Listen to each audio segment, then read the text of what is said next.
I just say, hi, I'm Leah Becerra. Yeah. Hi, I'm Leah Becerra. And I'm Mikah Sargent.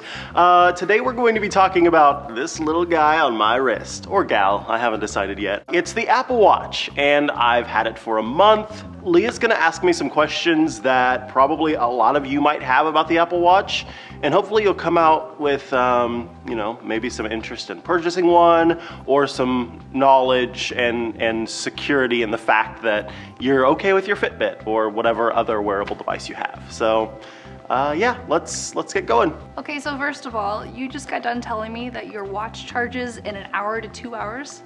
Everybody has been complaining online about how the battery life doesn't last very long and how it takes so long to charge they need to find a secret port just to charge it faster. So what we're going to show you today is how much more quickly you can charge the Apple Watch through the 6-pin accessory port than you can charge through Apple's method of wireless induction on the back of the watch. Yeah. So it really doesn't bug you?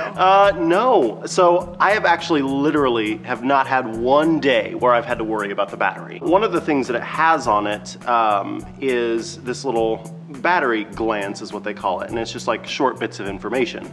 And I have considered multiple times taking this out because I never have to look at my battery. My theory that I have developed is the people who are writing about this are, for the most part, popular tech bloggers and just regular journalists. And they're getting a lot of notifications. They're getting a lot of notifications, so their screen is constantly lighting up. Another thing that we're thinking about is the modern kitchen. This is another text from my wife. So now I'm not paying attention to Sonia, I'm not paying attention to my friends and family, but I'm more aware of how many people that I'm ignoring than ever before. I'm not sure that I like it.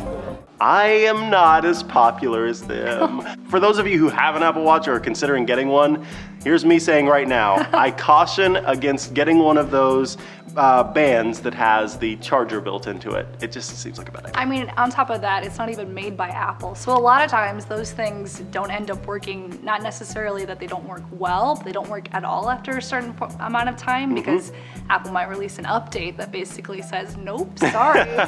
Sorry about you. So what's your favorite feature so far?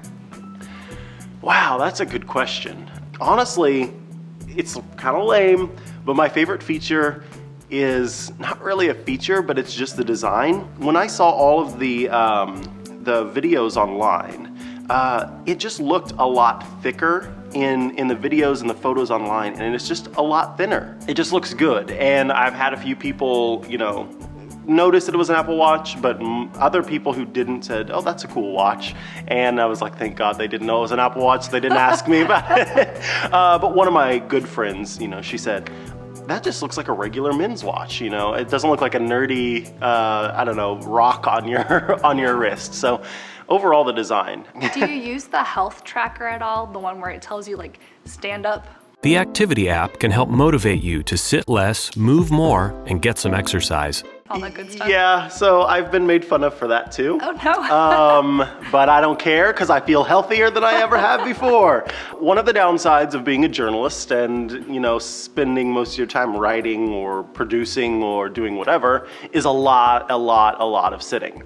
And so if you're not like incredibly healthy and run marathons and things like that, then you've got to find other ways to, to get in your daily exercise. So the Apple Watch has quite honestly made me far more active than I have been in the past. And that's really what it's there for. It's there to remind you that you want to be healthy, because that's what I guess people who are training for half marathons and stuff like that are doing anyways. I'm constantly thinking about, I have to eat this today because I've got to run X amount of miles. Have you used Apple Pay yet? Not with Apple Watch, sadly. I've heard a lot of people talk about how well it works for them. So I imagine it works well, and it's just a simple double tap on the wrist, and then it says, hey, I'm ready. Don't read my code, I'm just kidding. So yeah, I think it works well. I've used it on my phone before, and it's a matter of seconds, and I've got something paid for. If there was a Whole Foods down the street and I made $30,000 more, then I could shop at Whole Foods all the time, and I'd use Apple Pay. Yeah. But what about, I read at least, that having the Apple Watch makes you reach for your phone a lot less too. Because most of those things, you can just look at your screen instead. You can Have you done the Jetsons phone call yet? I'm ashamed to admit I have. Oh my gosh, I want to do it so Oh, badly. you do? I've actually lost my phone now more no. times than I can admit. In my house, thank goodness. But I will have gone upstairs and my phone's downstairs. Now, here's a really cool feature and hopefully something that you all can hear. I'm pulling up a glance that has like the different, it's got like a silence feature or a do not disturb feature and an airplane mode, which shuts off your signals, but it's also got an option to ping my phone. Yes, I look at my phone a lot less because it all comes to my watch, and I can say, oh, that needs to be dealt with now, and I can either reply right there on the watch, or I can go to my phone and do it there. So I did a try on with the smaller size and the larger size. I felt personally, I don't know if you ever got a chance to look at the smaller size screen, that it was too small. I felt like I needed a lot more space to really be able to do gestures and to see things and to get a good view of what the heck was going on my wrist. No, not that app. What is this? An interface for people with doll hands? I agree with you. It looks more like a postage stamp, and there's not a lot going on the screen, but at the same time, I think part of the point is to only really interface with the device very little.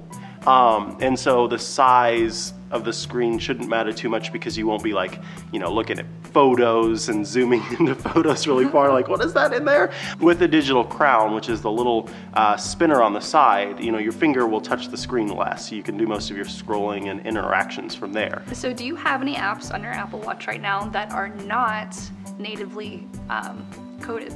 Yeah, I do have a few WatchKit apps. I've got Dark Sky, which is a weather application, and the cool thing about Dark Sky is it uses GPS to figure out where you are, and it offers like up to the minute notifications. So it's like it buzzes you and it says, hey, in 5 minutes it's going to start raining, so maybe you want to stop walking the dog or whatever. I have Hue lights at home, which Hue lights are Wi-Fi connected bulbs that allow you to change the color and the brightness of these different bulbs from your phone and now from your watch.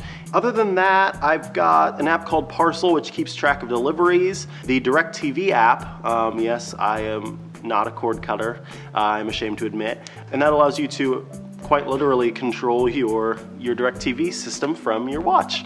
So have you noticed that any of those apps seem kind of awkward on your watch face? Does it seem like maybe they need to be designed natively?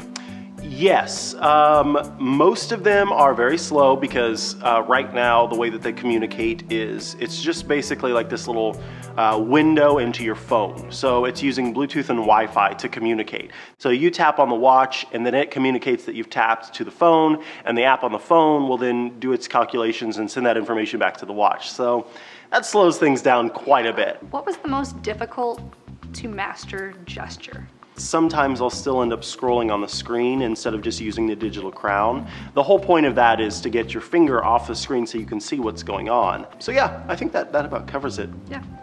Yeah. Let's check the time. All right, we did well. Thanks for watching, folks. Bye.